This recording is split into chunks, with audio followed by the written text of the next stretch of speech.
All right, hello, and welcome to another conlang session, chill conlang session.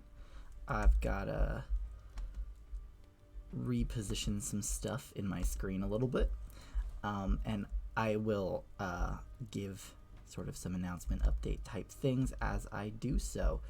So, welcome. It's just been a week. I haven't taken a significant break in a while. Today we're doing a chill conlang stream, as you can see.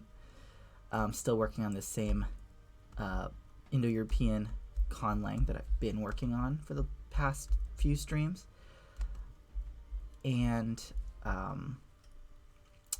that is kind of following the pattern we've been going on for a while. Last week we did a journal with me, and next week we will be doing another yesterlore. I still have not decided what the next yesterlore thing is going to be. There is a decent chance it will be Vedic in nature, but we will have to see if that's what's going to happen. I'll try to have an update up about what the stream is going to be by late Thursday at the latest. Hopefully earlier I'll have it ready so that you can know what we're going to be doing on Saturday. But yes, we will be doing yesterlore next week of an undisclosed nature so far. Something ancient for sure is going to happen. Something ancient we will read. So that is upcoming. And then the week after that, we'll be doing some more journal stuff. And the week after that will be another conlang stream. And that might be the last conlang stream with this conlang, because we've made significant headway here. What you see here are the noun declensions that we did a couple sessions ago.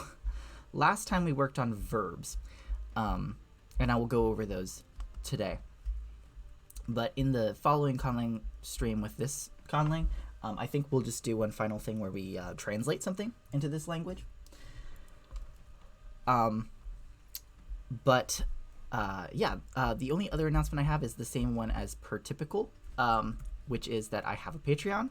I actually have an idea, or a couple ideas for goals with my Patreon, but I still need to sort of figure those out. I need to figure out how I'm supposed to do those. And I also wanted to give my patron shout out to Fishy Lawn Gnome. Thank you for being an Iridian level patron. Really appreciate that. Helps me keep these streams going. So thank you for that.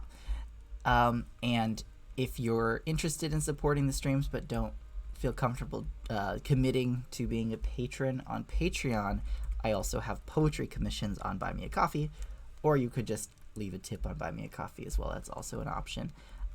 And the poetry commissions are pay what you want. There are suggested pricings for them, but it is pay what you want /can.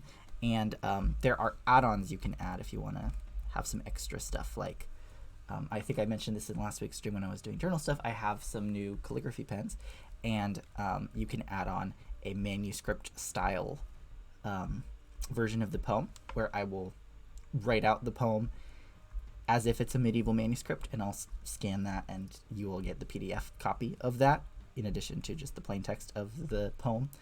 And there's also an option to add on a rune version. So if you get an Old Norse or Old English poem, you can get it in runes as well. So, and that would also be in PDF format. So that is all there, linked everywhere. Buy Me Coffee is linked everywhere. Description, Twitch, YouTube channel, as is Patreon. So thank you for everyone who's been supporting me and showing up to streams or watching the videos after the fact. I appreciate each and every one of you to come here and do languagey stuff with me. So speaking of languagey stuff, let's get into this. So last time we were looking at verbs, and I made some changes to what we decided last time, just a minor. It is one change, but it is not minor. What I decided to do is I decided to get rid of the singular plural distinction in the third person conjugation of verbs. So what you see here is a kind of atypical formatting for verbs. It goes first person singular, second person singular. Okay. Then we jump to first person plural, second person plural. Okay, that's weirder. And then we have 3 here, third person. So basically, third person is the same regardless of whether it's singular or plural. That's what I decided. And it made things much simpler in all of the conjugations. Because it was hard to, when I was putting these through the sound changes last time, you might remember, there were some issues where the third person singular was kind of almost identical to the second person plural in some situations, or like barely different, and I didn't like that. Now there are some Indo-European languages where that is the case, that the third person singular and the second person plural have the same ending, but they might have a different stem or something like that. And there are others where it's just straight up the same and you can tell from context what it is. But I decided to just make the third person because the third person, like, whenever you're talking about anyone who's not an interlocutor, it is the most used person. It's just sort of like almost default verb use is third person. As long as you're not talking about yourself or the person / people you're talking to, you're going to be using third person, which means there's almost always going to be some kind of either implied or explicit antecedent in the body of your text, whether it be spoken or written. Whereas with first and second person, the antecedent is a specific interlocutor, and the verb is going to be useful to identify those. The context is going to be most useful to identify the third person. So whether it's singular or plural, your context can give that, rather than it needing to be on the verb.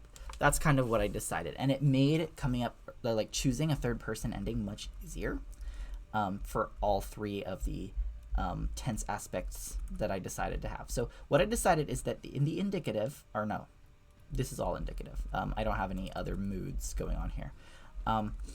In the, what am I looking for? What's the word I'm looking for? In the active, that's what I was looking for. In the active, there are 2 aspects. There's the imperfective aspect talking about ongoing actions.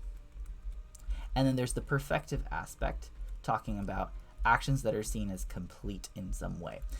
It is tense blind, so that it is tense agnostic, we'll say that, meaning whether or not it's past or present is not what is going to determine which form you use. It's going to be the aspect. Do you see the action as an ongoing thing that you're in the middle of, or is repetitive or in some way, or is it a single complete action that has a beginning and end and it's done, or it's being done and it's about to be finished, kind of thing. So that is when you use the imperfective versus the perfective here. Then we have a stative, and the stative is these endings are kind of mostly derived from either the stative endings. They're often called perfect, but it's not actually a perfect. It's just the traditional name for it because it often becomes perfect in Greek and Latin. But they're the stative endings for some of these. And for the others, I'm pulling from the sort of passive voice, because it's sort of more like a medio-passive a lot of the time in terms of meaning when you use the stative in Proto-Indo-European, at least. What we can reconstruct, it seems like the stative had kind of a medio-passive meaning, although there are medio-passive endings too that we can reconstruct, which makes it a little bit confusing. But it's also sort of like inspired by the he conjugation in Hittite, which seems to come from some sort of like either passive or stative endings. There's a lot of overlap there. So that's sort of where these different forms come from. For the irregular verbs, like the root verbs, and then the more regular verbs. These are semi-irregular. We talked about that last time, badum and dadum, but like true regular thematics are these ones. So yeah, that is how I got these different endings. So now we have the 3, I guess, aspect voice endings, aspect voice conjugations. What I do need to figure out is how I'm going to express different moods. like how do I do a command? How do I do a wish? A suggestion? How do I do that kind of stuff? That's something I'll have to figure out, and I'm probably going to end up using helping verbs. That's what it seems like I'm probably going to end up doing. So I'm going to need some auxiliary verbs. So it's going to end up kind of seeming a little bit more like English or something like that, where you, instead of having, you know, conjugations for like a subjunctive mood or something, you end up having a helping verb. Like English has like may or can or want, and then you have another verb after that. So that's something I'll have to figure out, but we're not going to do that right now because we're not going to do verbs. At least we're not going to begin with verbs today. What I want to work on now is figuring out adjectives. So in my declension, I think used some adjectives here. Yeah, we have an adjective here, and it's an S-stem adjective. The thing with Proto-Indo-European adjectives that we have is that a lot of the seemingly older ones have declensions that like are in the same category as nouns. Very sorry for the personal question, but have you grown a beard since I was last here? It looks great. I've always had a beard. I don't think I've ever been completely beardless. Sorry, I got a question in the chat. Thank you for the compliment, though.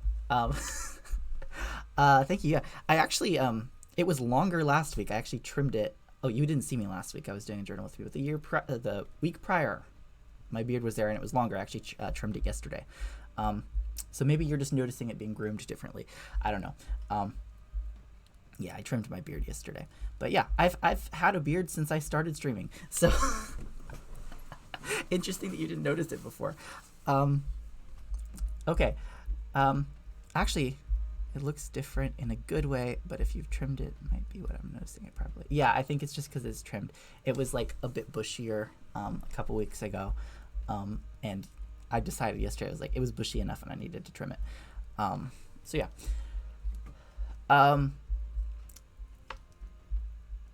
I think beard is a word I wanted to, or bearded was actually one of the adjectives I was going to look at today. Maybe we'll start with that one. So, yeah, we'll start with that one. Actually, I just realized you reminded me, or not you, but Twitch, because I just got a Twitch notification and reminded me that I forgot to mute my phone and go on Do Not Disturb. I almost always forget to do that.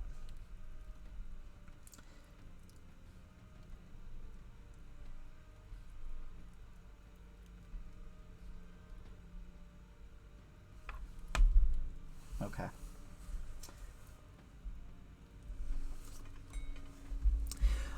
So my point, though, was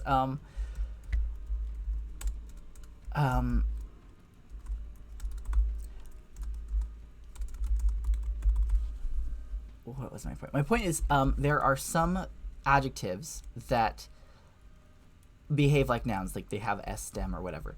But then we also have thematic adjectives. Thematic being like they have the O suffix or the EH2 suffix on them, depending on what word you're looking at. And those do a lot better of a job of agreeing. Oh, you know what? Once again, you have caught me not remembering to change the title of the stream.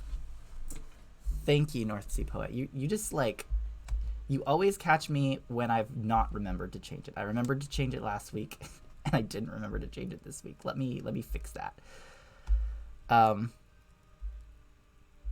Yeah, this is conlang. This is conlang with me, not journal with me. How unprofessional of me. I'm a mess. I even sat at my computer earlier today to get ready, and I just forgot to do that still.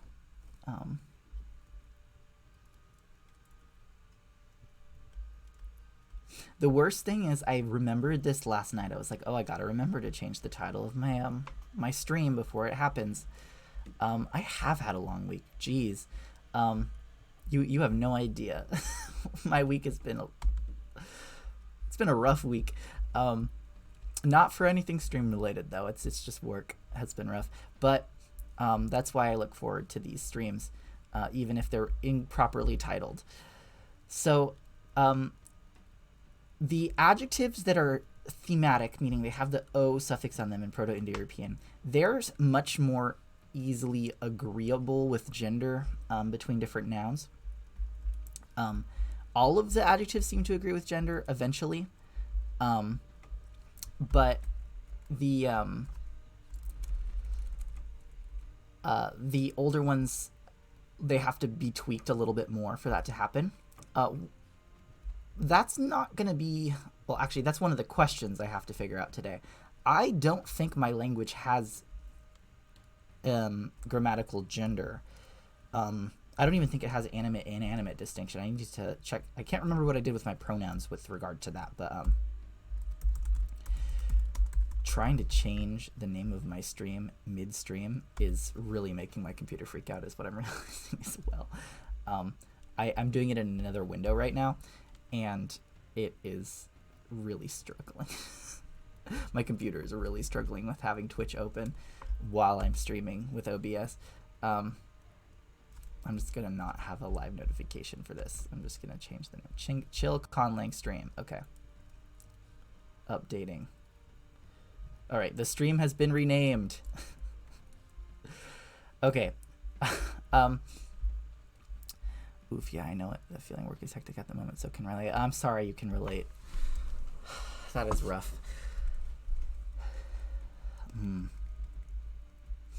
Yeah, so with the pronouns, yeah, I just have one third person pronoun for singular and for plural, but there's only one. There's not like a gender distinction. Yeah, and I don't remember wanting one. So yeah, the thing with my language is that there's no gender. We don't need gender agreement because there is no grammatical gender. So basically, each adjective can just have one declension, and it only needs to agree with the case of the noun. So for example, if I'm saying sorry, I was like, what adjectives do I have? I have crunchy and I have mother here. I was going to say crunchy mother, but I'm not going to say that. Maybe crunchy father. Crunchy dad. If I want to say the crunchy dad, right? If I want to use the locative, it's going to be like sal kordar kordapsal. I have to figure out what order things are going to go in, and I haven't done that yet. Kordapsal. But if I want to say like to the crunchy dad, if I want to have like a preposition or a postposition with dad, I'd have to say psari kradas. So like the word for crunchy will also need to be in the oblique case, just like father is. Or I guess dad. I think father was a different word. So what I'm going to do today is I'm going to just pick more adjectives to see how they're going to come out in this language. And a lot of them have some of these different noun declensions. They fall into these different categories. I'm actually realizing I don't think I have any U stems or I stems, and some of the ones I have today are U stems and I stems. There are definitely nouns that are U stems and I stems. Those make up the majority of those, but there are also some adjectives that we're going to look at today. But in order to figure out what these adjectives are going to be, we have to go over to change, and I'm going to zoom back out to 100%, just so we can see more of the rules at once. And I'm going to slide on over, make, ooh, and I need to, all right, that was me figuring out some of the verbs here. I could probably get rid of those, but I'm just going to make some more columns for myself. And what I'm going to need to figure out is the different cases for these two. So I have three cases. I have the locative, the possessive, and the oblique. And the locative is usually coming from the like oplauted broken locative is what it's called, where you don't have an ending on it, but you move the stress and move the vowel from where the root is, which is typically what you see in like the nominative and accusative. And that nominative accusative form is what I'm basing the oblique on. I'm mostly trying to take it from the accusative, but drop whatever accusative ending the word would have, just so it's in the like same vowel grade as the nominative and accusative. And then my genitive is usually coming from the genitive or ablative form, which often is in the same vowel grade as the locative. So that is easy to do when you have athematic nouns or adjectives. With the thematic ones, it came out a bit differently. They don't really change uplout. Like with this one, arjunto, it doesn't really change in the locative and possessive. And then the oblique just adds the N, and that N is where I'm getting that N from the accusative ending, and I'm actually putting it there just so that you can actually tell what the oblique is. And I'll probably figure out using the possessive with word order with these, probably is what I'm going to end up doing. So that is the idea. So if I have a thematic one, I know that it's going to come out like this. Whereas if it's athematic, I need to figure out based on what kind of stem it is. And there are different stems. I think most of the ones I have today are U stems or I stems. Most of the ones that aren't thematic, most of them are thematic though. Because I think I've mentioned this before, the thematic nouns seem to derive from adjectives. So most thematic nouns were adjectives first. So like silver, this probably was an adjective silver before it was the noun silver. Which makes sense because I think the root for this had to do with shine, so it's like something that's shiny, and then it became shiny thing, hence a noun, silver. But it started as an adjective, shiny, and that's why it's thematic. So let's start with a thematic. Actually, let's start with an athematic one, and I think it's an R stem or a heteroclitic stem. It's one of the two. I'll decide what I want it to be, and it's gonna mean bearded. I'm actually going to take it from the noun beard, but I'm going to make it an adjective. I'm going to kind of go in the reverse order from what I did, because I don't really think I need a noun beard. Or if I make the noun beard, I'm going to have it come from something else. I think I want the noun beard to come from a thematic noun, but the adjective beard is going to come from a athematic R stem, I believe. No, I think it's a heteroclitic. So I'll actually do, these both mean the same thing, but this is going to be the oblique stem, so this is going to be like the lemma form typically.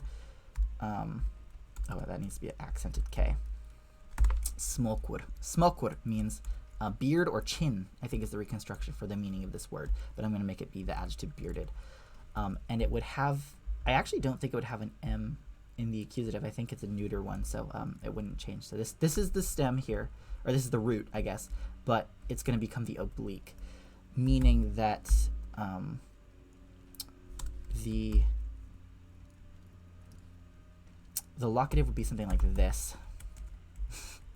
some quen, and that would become a syllabic M, which is going to do some interesting things. So I'm going to figure out the oblique stem first, and then this, in the genitive, this is just going to be the same thing but with S. And I think the S goes away.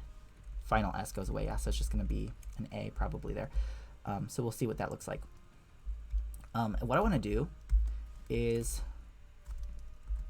I'm just going to leave a space and then do like another row of the same thing that I've been doing up here. So I'm going to put another line, I think, here, because I don't want to have a million columns. That's going to be annoying. So what I'm going to do instead is I'm just going to put a line here, italicize this row, just so I can have more, and this is going to be bearded as an adjective, bearded.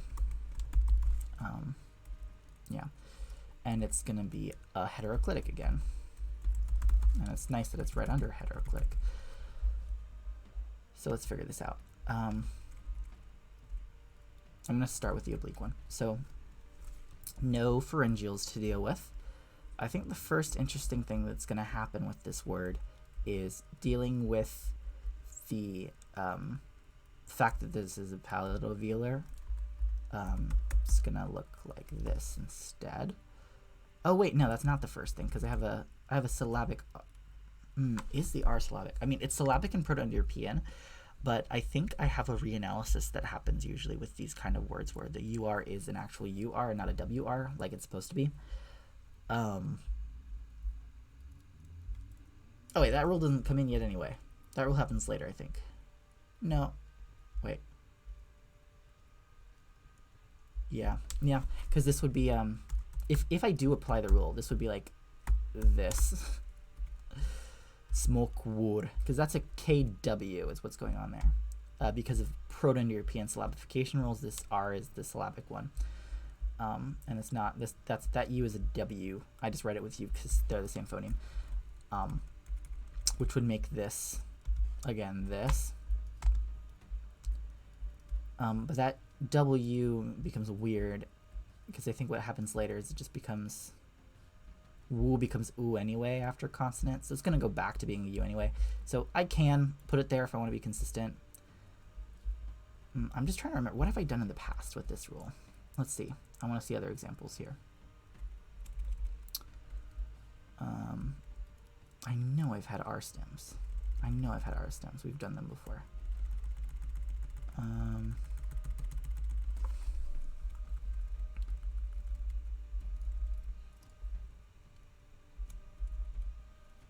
See, like here, this is a U, this L is syllabic, so it's UL. But the thing here is there's no W before it is the thing.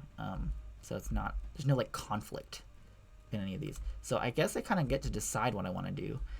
Oh, here's one. Yeah, here's an example. This is an example of what I have. I have a U and then I have an L, and the L is syllabic, not the U. It's not sohul, it's sohul. Sohul. So it becomes sohul. So yeah, I have followed the rule consistently in the past. I'm going to keep following it then, which means I do put an extra U here. That's what we're going to do. I need to get rid of all this conjugation stuff at some point to save some room. Okay, smokur. It's going to turn back into a single U eventually anyway, but it's going to be consistent with my rules. S is going to turn to H. Beginning of a word before a consonant. Okay. And then what happens? H followed by M doesn't do anything special, so that H goes away. And then we have our vowel shift. Accented O becomes U. Wow. Lots of U's in here. Two nasals that are the same become a double nasal of the second nasal. Stress becomes antepenultimate. Yeah, the stress is in the right place. Long vowel becomes short. Two obstruents. Okay. R becomes L at the end of a word. Wu becomes oo after a consonant. That's what we have here. So it's mutual. Mutual. Oh, I don't need the accent there anymore because we know where the stress goes. Ch becomes j. Ch, I mean, mutual is what it is. I don't think anything else weird happens. I think that's the word now. Mutual. And then orthography, the ch is spelled with a C, I believe. Yeah, spelled with a C. Okay. Mutual.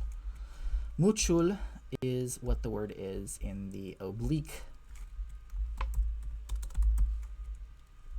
So if I want to talk to the bearded dad, it's mutual psari.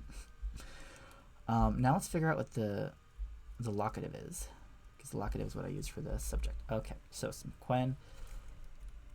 Interesting thing here. So we have a syllabic M. That's going to be S-U-M, accented K-U-E-N. Okay. Sumquen. It's going to become sumquen.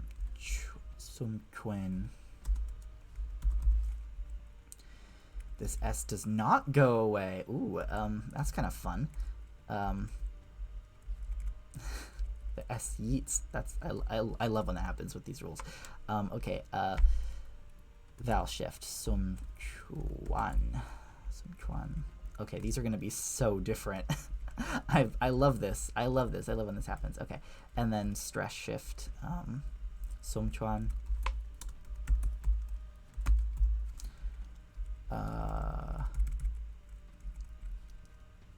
Two options. Yeah, no, nothing weird happens. Sumchuan. That doesn't, yeah, that doesn't do anything. That doesn't do anything.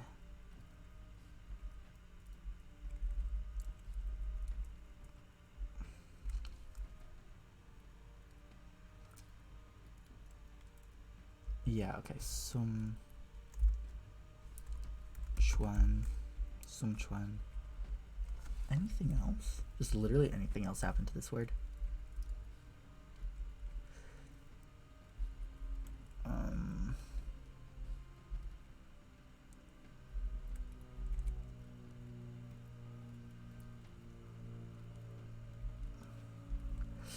I need homorganic nasal assimilation, and I forgot to write that rule. It's kind of implied. Can I have mch? I think I'm going to have homorganic nasal assimilation. What that means is that a nasal will assimilate to the place of articulation of the following obstruent, or I'm going to be more specific, following plosive or affricate. So nasal, alpha, place to nasal beta, beta place in the environment that is before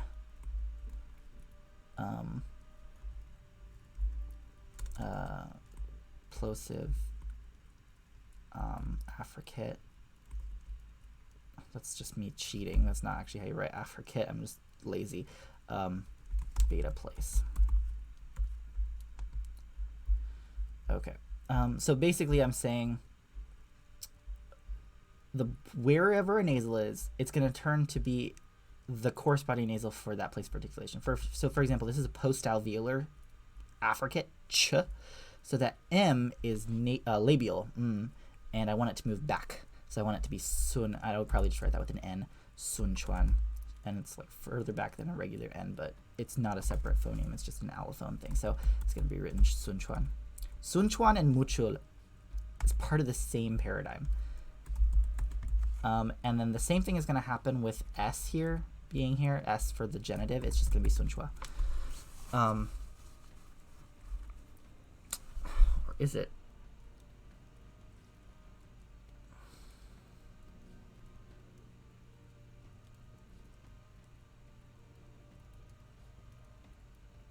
No, because there's a third place to put the stress, isn't there? It's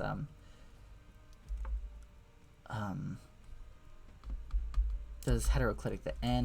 The N goes, and then you put the accent on the A at the end,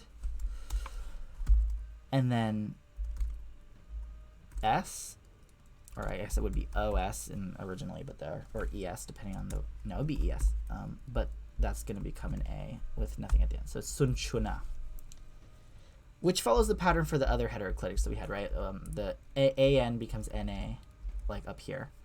And that also happens with N stems, AN, NA. Yeah, that's consistent. Say AN, NA. Okay. So yeah, AN, sunchuan, sunchuna, muchul. Just a really weird oblique. Okay, so we've got bearded. The next word I want to do is the word thick. And I think this is going to be, why did I spell thick that way? We all know why I spelled thick that way. It is going to be a U stem. And I don't think we had any U stem nouns, at least that we looked at. So we're going to see what U stem nouns look like too. They're going to look the same. So we're going to want to look at this from both angles. So the oblique, and I want to do thin right after because I think that's funny, thick and thin. The oblique is going to be this stem, so it's going to be this bangu, and it will have an S in the nominative and an M in the accusative, but we don't care which it's going to have because it's going to have neither in the oblique that we're doing because we're kind of hybridizing the oblique with the accusative, unless it's thematic, where we will keep the M. So first thing that happens, there is no there's no laryngeal. I think the first thing that happens is that we get rid of the aspiration, so it's just going to become normal. That, and then we have it's going to become benju, and then we have our vowel shift, banju. Sounds like banjo. Banjo. Does anything else happen? Does literally anything else happen to this word? I don't think so. I think it just becomes...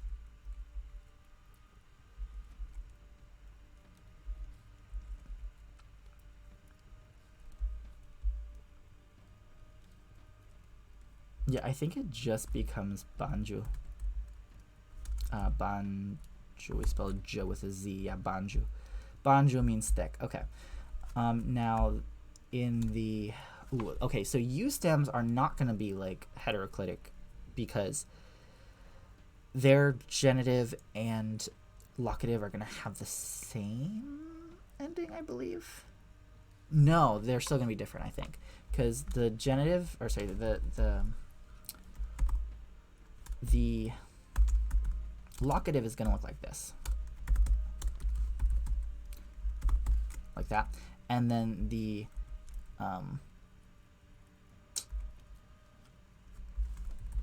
I think the genitive ends up looking more like this.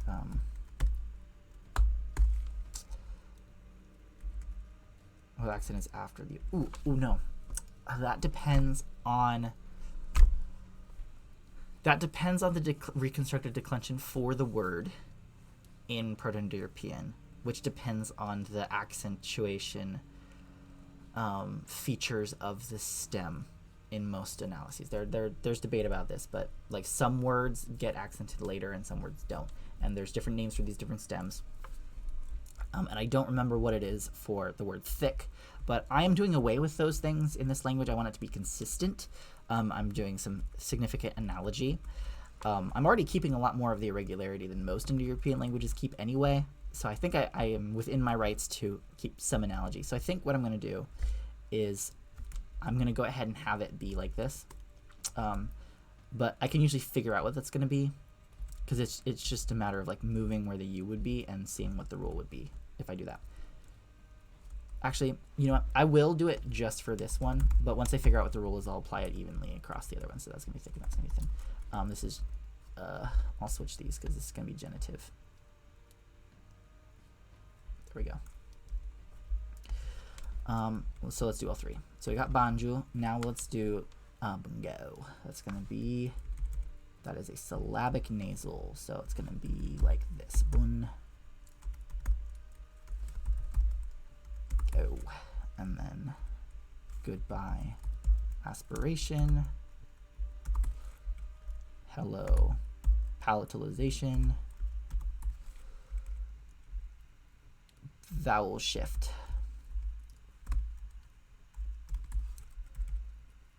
Stress shift.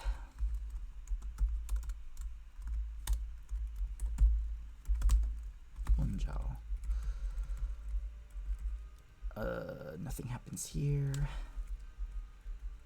Ooh, W becomes V unless it is after a consonant.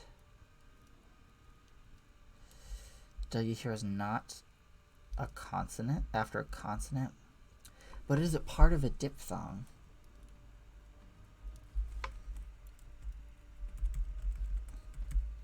Have I dealt with this before? It's usually between vowels that happens. Yes, that's all at the beginning of a word. I don't think I've had any at the end of words yet. Oh, the other thing I forgot is I haven't been spelling the W as W where I should be.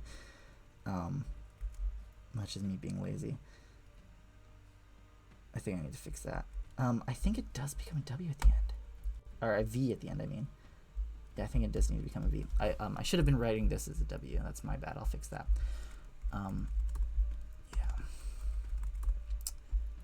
Should all be W's.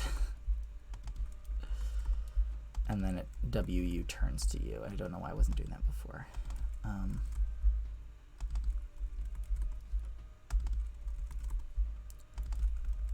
The reason I care about this, and I'm going back and doing this, is just because future me is going to look at this and be confused if I don't do this. I know this from experience. If I'm inconsistent with like what I'm doing and then I go back later and I'm like trying to figure stuff out, I will be confused. I'll be like, why didn't I write like this? So yeah, this is a W in all these places, and so it follows the rule. The only reason I'm confused is because I'm not being consistent with my spelling. Like literally right now, the whole issue would have been avoided if I had been spelling with the W. I wouldn't have even questioned it. So yeah, lessons, learn from my mistakes. This is bunjav. Oh, and I don't need to write the X anymore. Bunjav. And then we have the palatalization becoming post-alveolarization, bunjav. And that gets written with the Z. Why am I still going? Okay. Bunjav is the word. Bunjav means thick.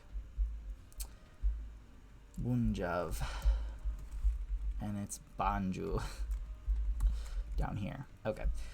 Bunjav. And then here we have this is going on. So we're going to do the same thing. There's going to be a U there. And then it's going to be W.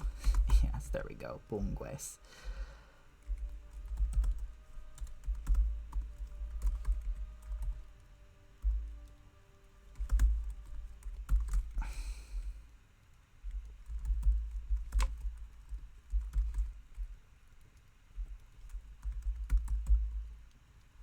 Shift. Bunjuas.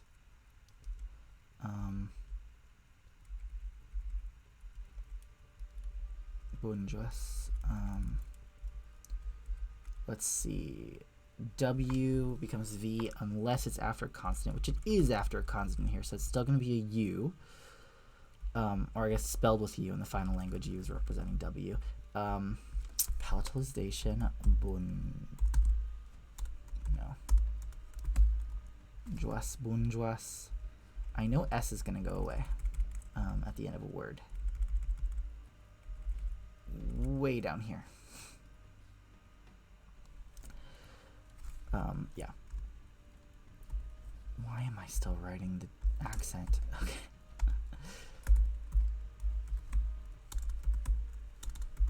Bunjua. That's how it's spelled. Bunjua. Okay, so what? Ooh, okay. I kind of like the pattern here because it ends up looking a lot like the heteroclitics and the end stems when we do this. It's like, it's kind of like, so notice how with end stems, an, na, between the locative and the possessive, on, na, and then here we had on, na. Here we have av, wa. And that's the same kind of swap. And that's because it's what's happening in Proto-Indo-European. It's like the stress is moving, but it's causing the consonants to switch places. So here we have av and wa. So V is switching to U there because they were both W. So it's like W at the end versus W before. So that's kind of the pattern there. And that's going to be the pattern for U stems, which means we can kind of figure out what's going to happen with the word for thin in just a second. So, because thin is also a U stem. And then what we have here is like a vowel change and just U at the end. Like we had up here. Well, we didn't have a vowel change. We just had like our stem change. So we can call it a stem change. Yeah. One thing I am realizing right now is a mistake, or what looks like a mistake to me. No, it's not a mistake. I'm thinking backwards. Yeah, I'm thinking backwards. Never mind. It's not a mistake. I was like, wait, why is that a T? S if it should be a thorn, and I'm thinking backwards. It should be if it's a thorn, it becomes an S, not the other way around. All right, let's do thin. Let's do thin. So thin, and now that I know the pattern with the genitive and, or sorry, the locative and the possessive, I don't need to do the possessive for thin. So thin, the nominative accusative root is tenhu. Tenhu. Tenhu. Okay, and that is a laryngeal. It's at H2. It's not after an E. It's not, yeah, so nothing weird is going to happen there. H is, it's just going to become an H. So it's going to be hu. Tenhu. I really like how that sounds. I can't explain why, I just do. NH doesn't do anything weird. We have a vowel shift, tanhu.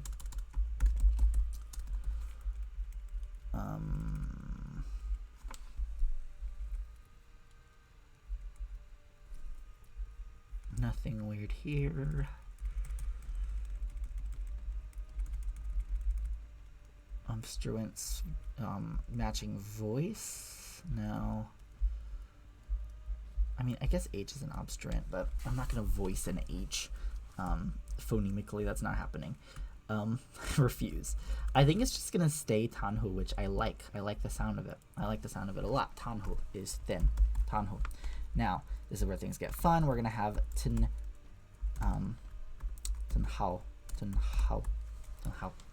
And then it's going to be tenhua, tenhues for the genitive. So it's going to have the same stem. So we're going to go, ooh, we have, maybe I will, maybe I will need the genitive here, just to figure out what happens if it's in contact with a laryngeal. I didn't think about that. I think I do need I keep calling it the genitive. I mean the possessive. It's just most Indo-European languages use a genitive for the possessive, but I'm calling it possessive in this language, and I need to be consistent with that.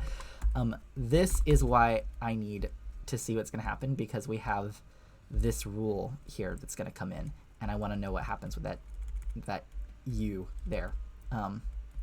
So, thing one that happens is N before H. We're going to have a cluster. Okay. It's not H before N, it's N before H, so it's going to be T-N-A.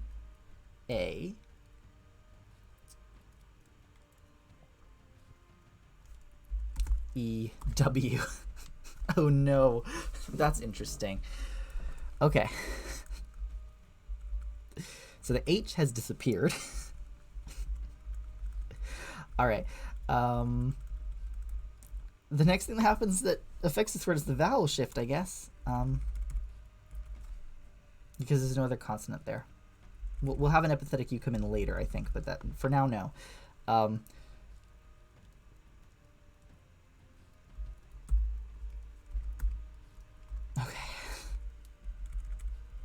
That is not a long vowel yet.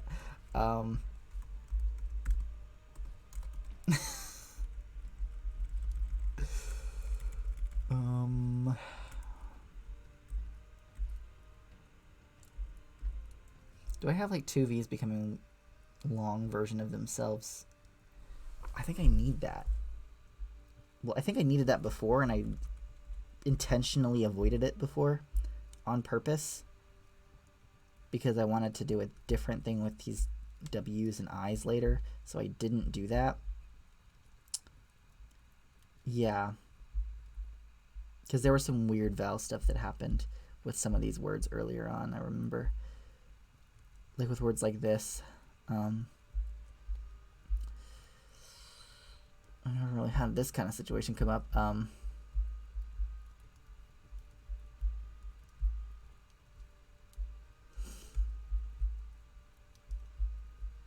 Yeah, I guess these are just two separate syllables then. And that's going to make this tanav. And then there's going to be a U that comes in, so it's tunav. Oh, but the stress isn't where it belongs. Yeah, tunav. Tunav. That's so weird. Okay, but it's a weird root too, so maybe it's warranted to be weird. Tunav. Let's see what happens with the genitive. Maybe the genitive will save us and give us something to analogize with that's going to be better. But I'm not so sure it's going to be tanawes. That's, I guess, slightly better. It doesn't give us a double vowel in a row. Tanawes. That becomes tanawas. And that becomes tanawas. Tanavas. Empathetic U, tunavas. And then the S is going to go away. Tunava. Okay. tunav. All right.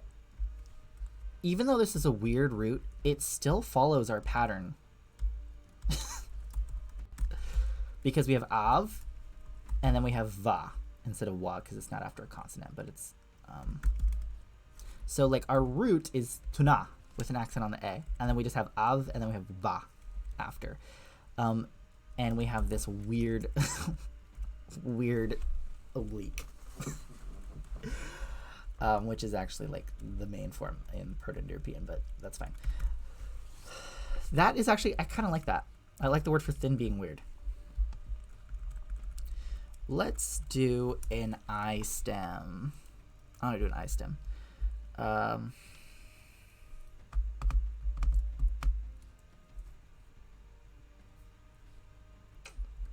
It's a good I stem. I guess there's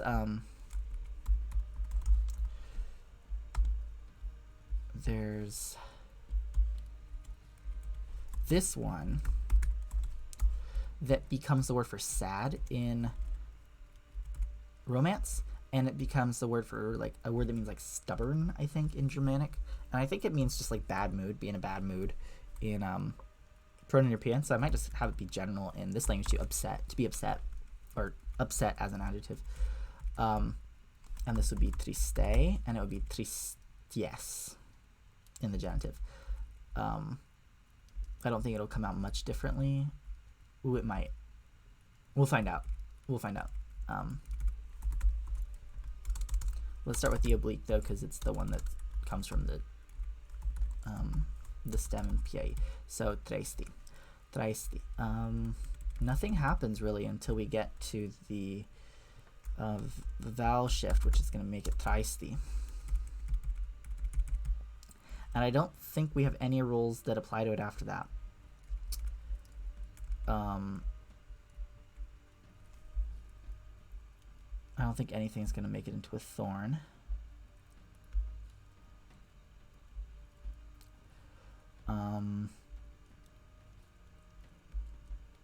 Right?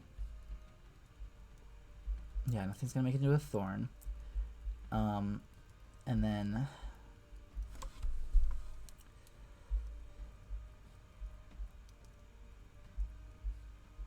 none of these, yeah, it doesn't lenite because it's not between vowels, so that means it's not changing. It's just tristi in the oblique. Tristi. Triste is probably going to be a similar story. It's going to be tristai, and then it's going to shift to tristai. Or I guess I should be writing this with a J, huh?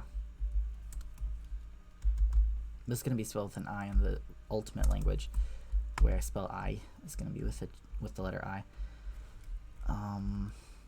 No changes. J is not going to do anything weird.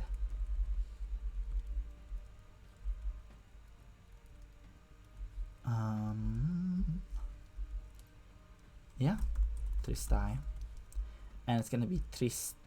Yeah, it's gonna follow our pattern. It's gonna be tristai, tristia, tristi. Upset. Tristai, tristia, tristi. AI, IA, like we had AN, NA, AV, WA, or AVVA. We have AI, IA. And what's happening with these S stems is actually also the same thing. It's just, it's obscured by the lack of the S at the end of the word. It's ASSA here. ASSA. It's just that S at the end is going away. It's here still because of a sound that's getting dropped, I think, later. I think that's what's happening there.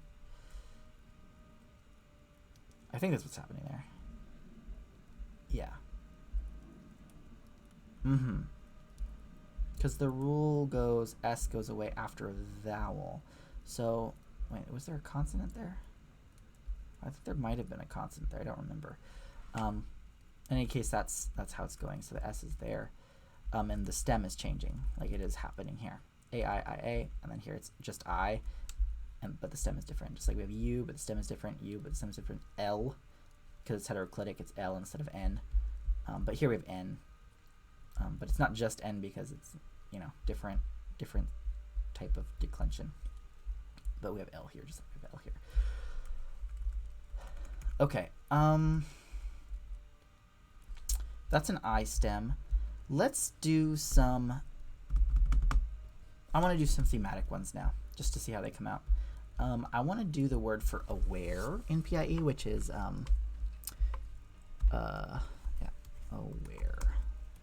aware, which is budos. So it has,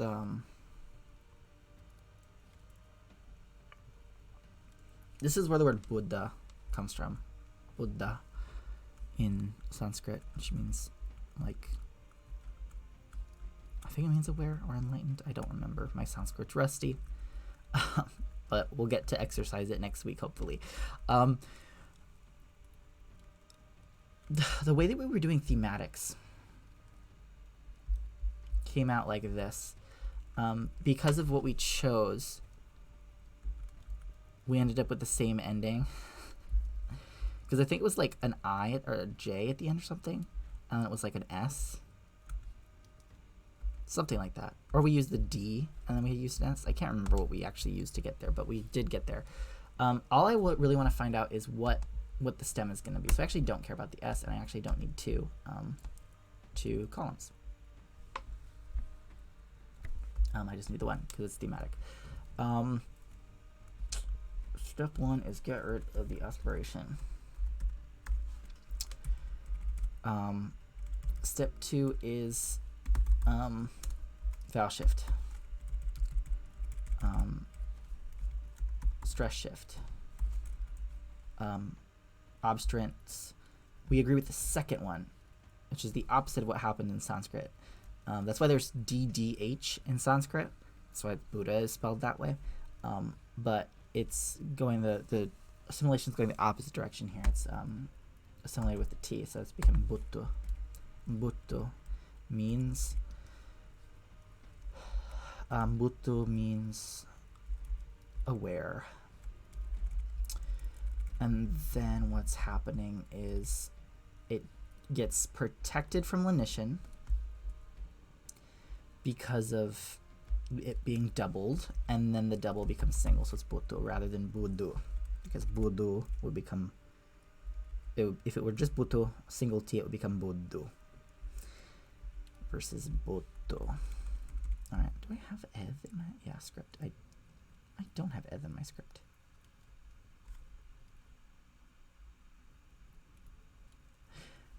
How am I representing eth again?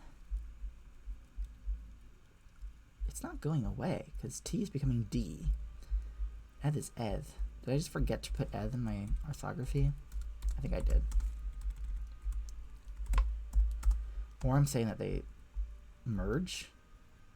That would be silly. Maybe I just haven't had any words yet where D exists in the root. That's not true. I've had D's. No, I haven't. All my D's have come from D's so far. Yeah, I haven't had any D's from pi or DH's yet. Yeah, I haven't had any. Well, no time like the present, I guess. We'll have a word with D in the next one. Intervocalic D. Oh, we literally will. Yeah, we will. Yeah, because my next word is aquatic. And it's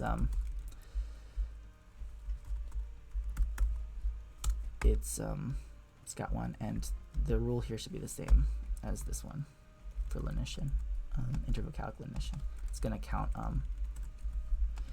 resonance as well. Yes, it's going to become udro. Udro. I think. I don't think anything else is happening before it.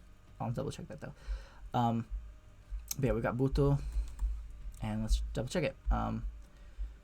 Nothing happens to U, nothing happens to D. until we're here. And I guess I'm spelling eth with eth because I don't have another way to spell it. Udru. Okay. And the way these are going to go, these are thematic.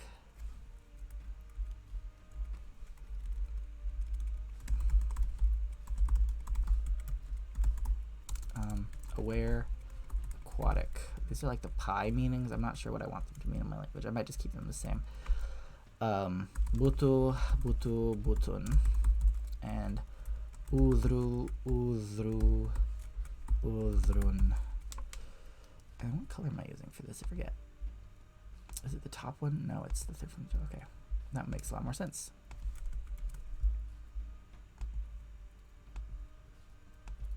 Yeah. It's still legible at least. Okay. I think all of the other ones, no, not all the other ones are thematic that I have to look at today. I have some more U stems. I have a lot more U stems, and I have, yeah, it's just U stems and thematic ones left. Let's do, there's one I'm curious about how it's going to come. There's actually two I'm curious about how they're going to come out. Just with like laryngeals and other rules and stuff, like consonant rules. I think I want to do these ones. So I want to do sweet. I want to do alive. I want to do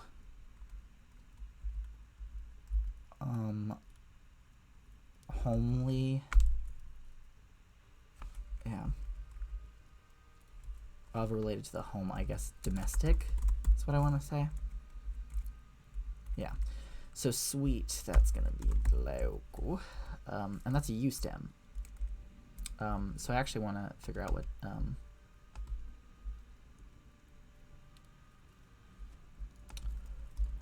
dlukau is, and it's going to be dlukwa. I already know it. I know it's going to be dlukwa for the other one. Sweet. Alive is thematic.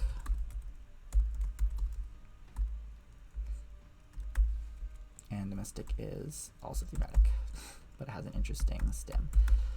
So let's do these. So glauku is, I don't have any DL stuff. That's why I'm curious about what's going to happen here. And it's a K, not a, yeah, okay. So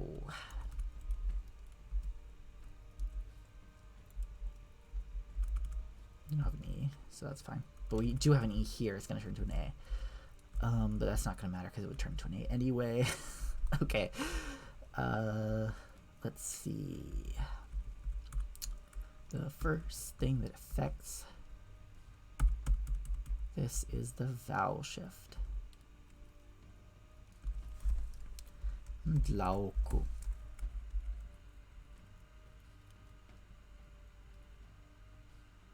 I'm realizing that I didn't account for something with one of my rules.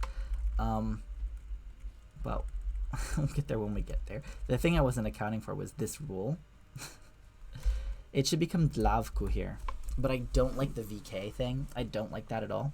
So I think I'm going to change it to also not before a plosive, or even just like an obstruent. I don't want it before S either.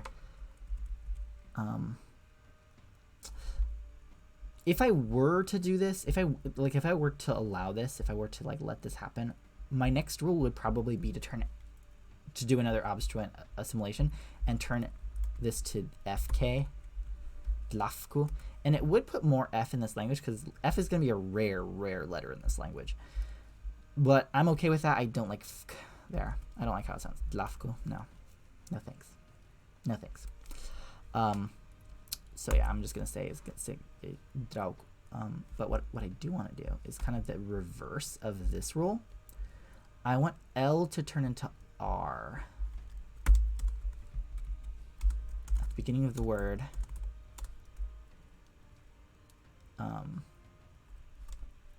After a consonant. So I want it to be drauku. Drauku.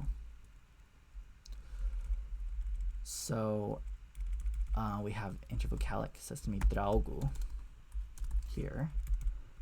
And that's my word, draugu, for sweet. Draugu. Dlaugu, draugu, dlaugu, draugu. Draugu, dlaugu, dlaugu. Actually, no. I don't like that rule in this language. I've done it in other languages and I've liked it, but no, I don't want to do it here. I'm going to live with DL. Dlaugu. I think it's unique, so I'm going to keep it. Now, dukeo, things are going to be similar, except first it's going to become dlukao, but that's not going to matter because there's stress shift rule, but I actually don't need to worry about the stress shift rule because it's already an A. I am going to move the stress to dlukao.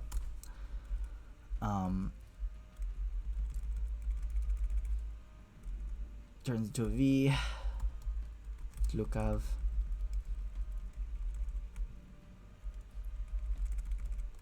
Dlugav. Dlugav. Dlugav, not Glugav. But you could actually see how this word is the root of the word glycos in Greek, which is where we get like glucose and glycine and all those glycerin, all those words that relate to sugars come from this root. The DL becomes a GL in Greek because it just rolls off the tongue better in Greek. Gl, rather than dl. So what we saw is that it's a U stem again, and it's dlugav, dlugua, dlaugu. Follows the U stem pattern pretty neatly. The next word was it domestic next? Or was it a different one? Alive was the next one. And it's thematic. So I can already tell these are going to be merged. I'm using this color, if you couldn't tell, to show where like things are the same. And then, domestic is also thematic.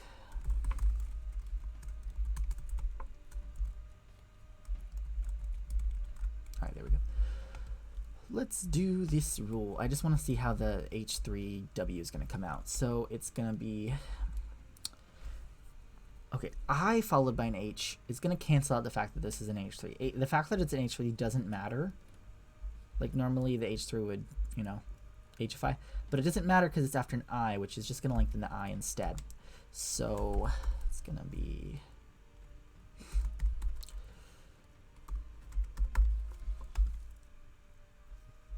and I think I actually used this as my root for one of my verbs already, so I actually kind of know where it's going to come out, right? Yeah, to live was givadum. So I actually know how this is going to come out. It's just going to be, I think it's just going to be giva, isn't it? Or not jiva, jivu, because it's a O that's accented. Yeah. So it's going to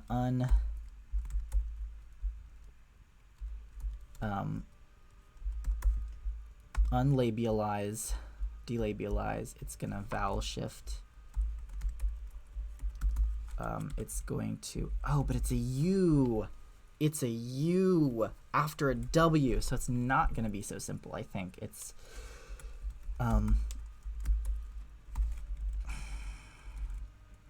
it's a U.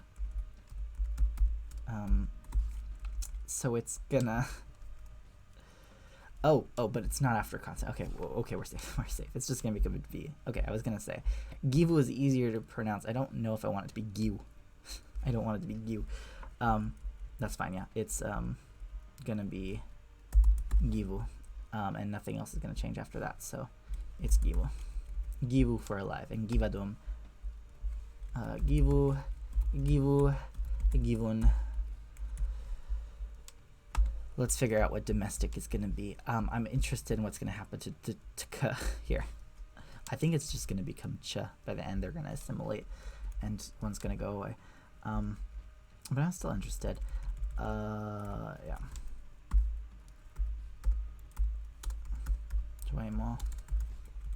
Vowel shift. Choimo. Choima. I mean, choima.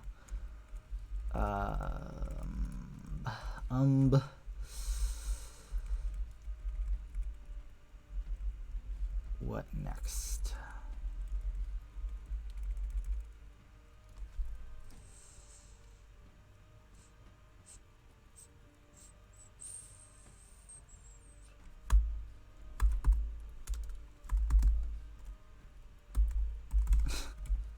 Chuema. Chuema. It's doubled. Chuema. I think I'm just gonna consider this an affricate, or like a long affricate, even though it's T followed by ch. I think that's gonna count as a double consonant for this rule, and it's just gonna be ch. Chuema. Chuema. Ooh, okay. The I is...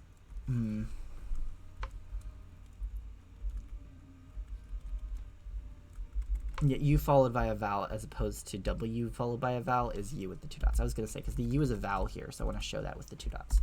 The diaeresis. Chuema is how we're going to spell it. Chuema. And it's going to decline the same way that other thematics do. So it's going to be... Chuema. Chuema. Chueman. Chuema. Chuema, chuema, chueman. Chuema is a fun word. Chuema. Okay. Any other ones I want to do? There's some fun U stems I could do. Ooh, I kind of want to do the word for far. Yeah, let's do that. I want to see if I can... No, I already have one. Okay, let's do far. And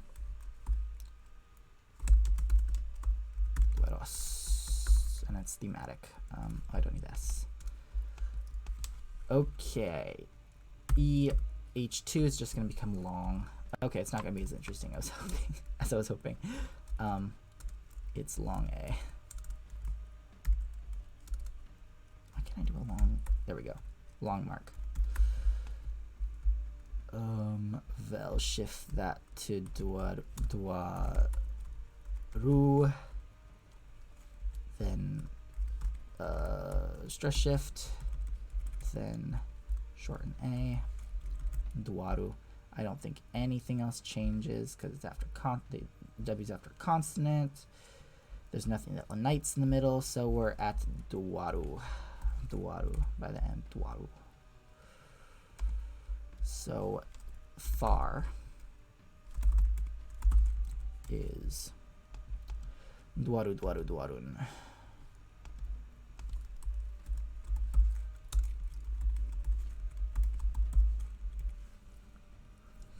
Duaru, duaru, duarun. Okay. Let's do since we're talking about like distance, let's do deep next. This is a fun one because it does weird things in different PIE languages, so it's going to be fun to see what this one comes out to. Probably nothing super fancy, but still interesting. Deep. First thing that happens here is that. And it looks a lot like the Celtic root.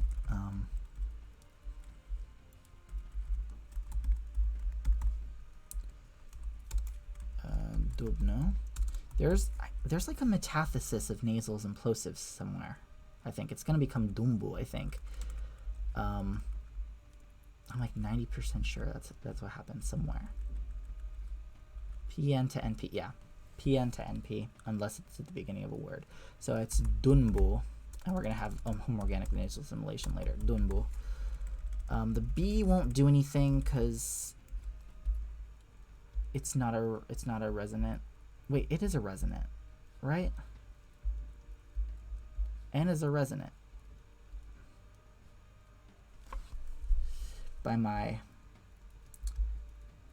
Oh, am I using R for resonant or rhotic? I think I'm using R for rhotic.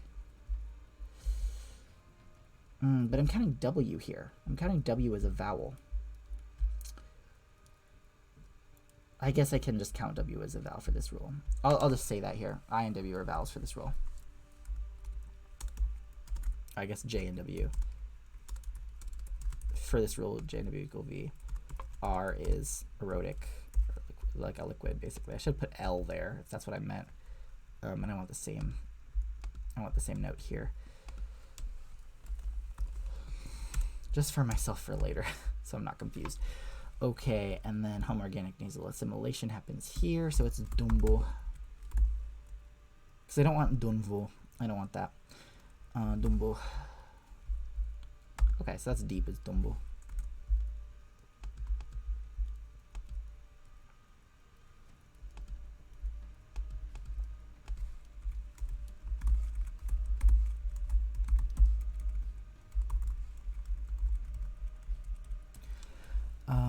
Let's do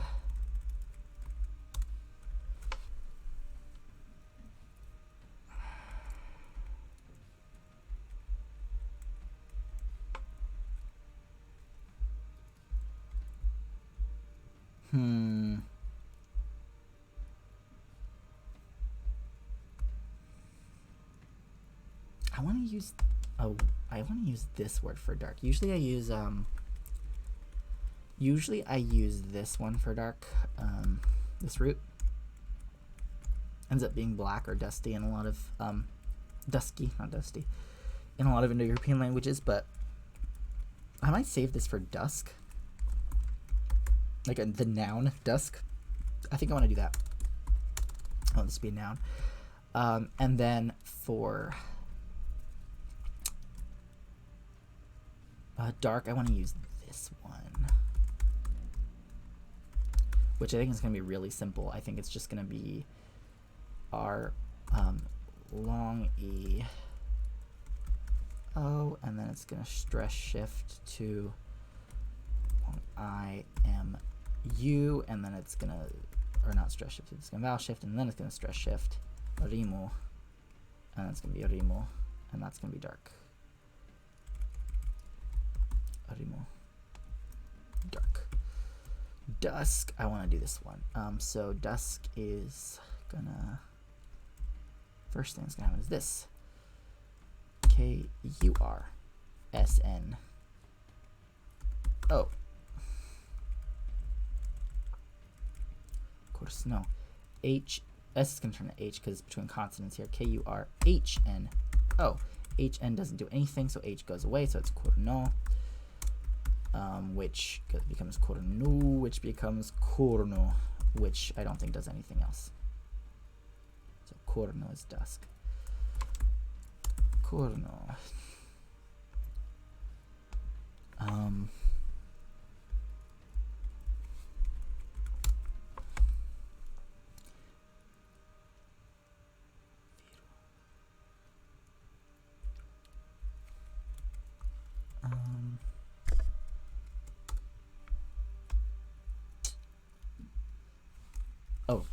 I want to do this one. Murto. So how this works is it's n plus this word murto. Murto means dead or dying. It's where mortal comes from, and then n is like non or un, and this means immortal. Whoops, immortal. And it's going to be thematic because there's an O there. So it's, the N is syllabic. So it's un, and the M is fine. And then the U-R, un murto. Sounds a lot like immortal, un murto. Un murto, but we're going to have nasal assimilation happening, so it's going to become un murto. Dealing with this NMR thing, a lot of Indo-European languages did a lot of weird things with this. Like, for example, in Greek, this MR became an MBR, and this is where we get the word ambrosia from. The ambrosia as, like, the immortal, like, elixir of the gods. The MR becomes MBR, and the syllabic N just begins A in Greek, so it's ambro. That's what happens there. But un murto is going to become un murtu, lots of U's in this word, Let's go morto. And the stress is penultimate because it's a heavy syllable, so it's morto. Morto. Morto. Now, the T is gonna become a D down here because it's between, it's got a liquid in there, so it's gonna become mordo, and then single M, mordo. Mordo is immortal. That sounds a lot like immortal, doesn't it? Mordo, mordo, mordon. Looks like it has murder in it, because murder is also related to this root murto there for dead or death, like murder. I already know how true is going to come out. It's going to be viru. What happens with flat? That's what I want to know. What happens to the word flat? This will be the last one I do, I think. Oh, the T comes first. Plateau. Flat. Could be plate, could be filled, full, fold. All related, I think, to this root. I'm not mistaken. I'm probably mistaken about fold. Yeah, I think it's not related to fold. Or maybe it's distantly related to fold, but I'm thinking fold like earth, not fold like when you fold something in half. I think that one's not related. H, nothing happens to H until it gets here, so it's going to become plateau. And this one is, this is going to be U stem. So I'm going to put that here too. Come on. Come on.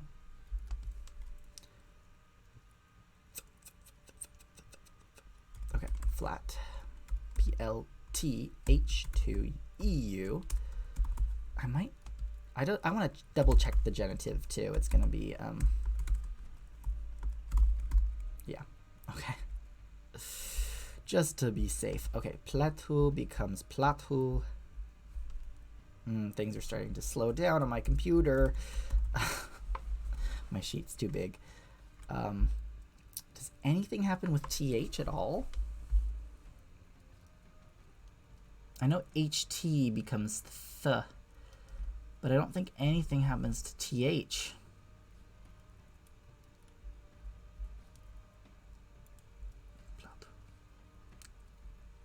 Yeah, nothing happens to, whoa, why are we still scrolling? Okay, yeah, my sheet's starting to not respond well. All right, stop. Yeah, I'm losing control of my sheet. Okay. I don't think anything happens to TH, and I think the word is just plateau in the oblique, which might be hard to pronounce for some. Plateau. What I care about is what happens here, which is going to be this L. Oh my god. Okay, yeah. It's becoming bad. Okay. P-U-L-T-H. E-W. I have to make this an H first. P-L-T-H-E-W. P-U-L-T-H-A-W. P-U-L-T-H-A-W. Pultav. That's rough. That's rough to say. And it's going to be probably pultois after.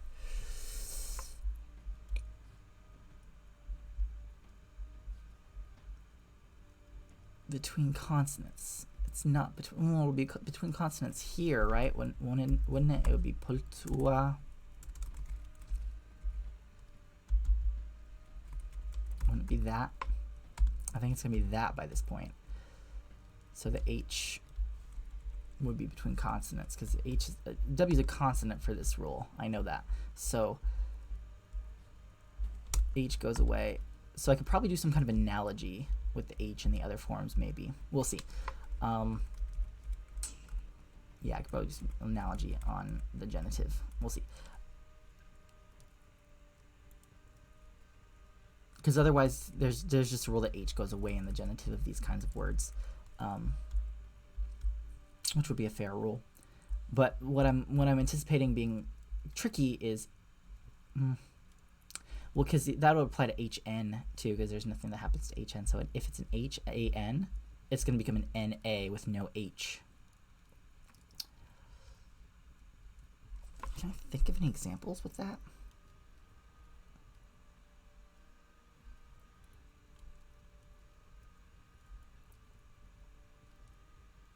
Yes, I can. I can think of an N rule. I can think of one with an N. Yeah, I can. So that would happen there too. That could just be a rule that you have to learn. So H goes away in the genitive of these kinds of declining words, U stems and N stems and stuff. That could be the rule. Because this turns to V later, right? Poltav. And it doesn't turn to V there, so then we get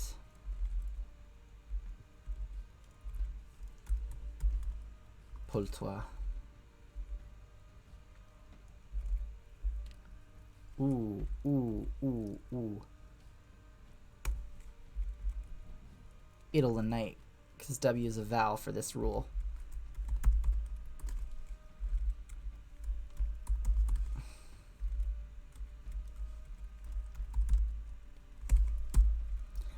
Ooh, I'm in a problematic place now, because if I just make the rule, okay, if I make the rule that you get rid of H in the genitive, it also will unite if it's a voiceless plosive.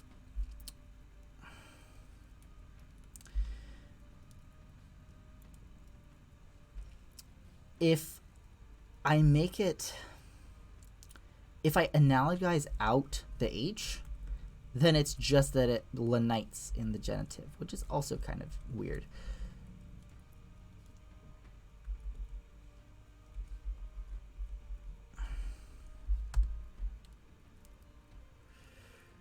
Okay, what if I do something before this point? What if I do a thing like this? I don't think I've had anything like this before, so hopefully this doesn't eat up another rule. Because what this does is it geminates. Now it pulled me all the way back there. I did not want that. Okay. What it's going to do is it's going to, the H is going to just become gemination of whatever consonant, plosive comes before it. So it's going to be, maybe I'll just do all obstruents actually.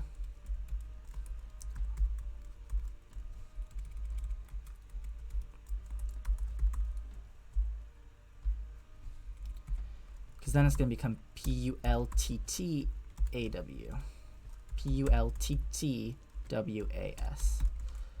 And this is going to be P-A-L-A-T-T-U. Or P-L-E-T-T. Oh, these should all be E's. This is before the stress.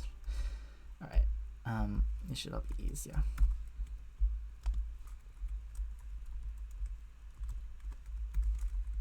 Yeah. So double the T instead of having it stay TH. And then it just makes it immune to the lenition. But then the doubling goes away, which makes it easier to pronounce. So it becomes pul. So then we have the getting rid of, so it becomes pultav. Not pultav. Pultav.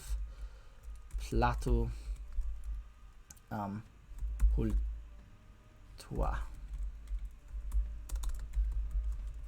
that should be spelled to be pultua. Because it's a double T here, hence not undergoing lenition, and then it's just a cleaner word.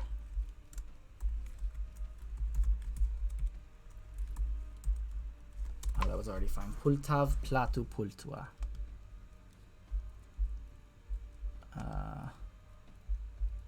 Why is change way over there now? I don't remember dragging it. Okay. U stem flat. Pultav, pultua, platu. Okay, yeah. Now it's a normal, following the generally used stem pattern. Nothing weird going on. We're all good. Pult, pultav. So it goes from pult to plat. That's the stem change, and then the rules are consistent.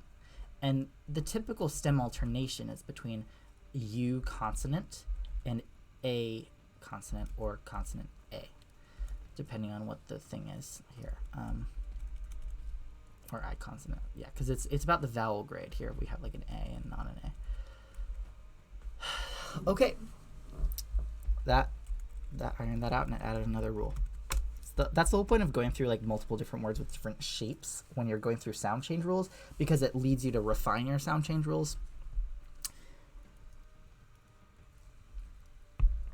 So we figured this out, and what this really means at the end of the day is that there isn't like a significant difference,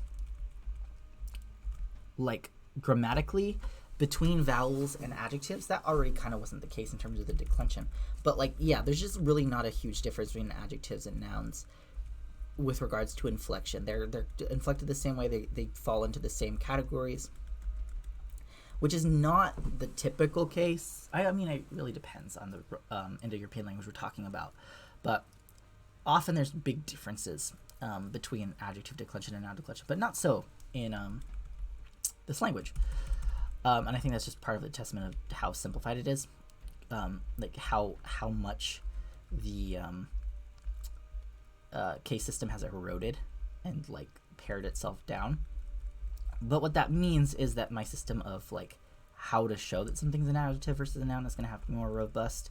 And since we don't have declension to do that, we're going to use probably word order. So what I want to talk about next time is syntax. I want to figure out what order are things going to go in. Am I going to have prepositions or postpositions? Am I going to have modifiers come before nouns or after them? Same with adverbs. Where do prepositional phrases go in a sentence? All that kind of stuff I want to figure out. And I think it's going to end up being weird given what happened with my case system, like that the locative became the new nominative / locative. It's going to be weird. And I'm anticipating that, and I'm excited for that. So that's what we're going to talk about in the next session. We're going to talk about syntax, and if we have time, we'll do some translations. So thank you everyone who came today and participated in the chat. I appreciate that. Thank you everyone watching this in the future. I also appreciate that.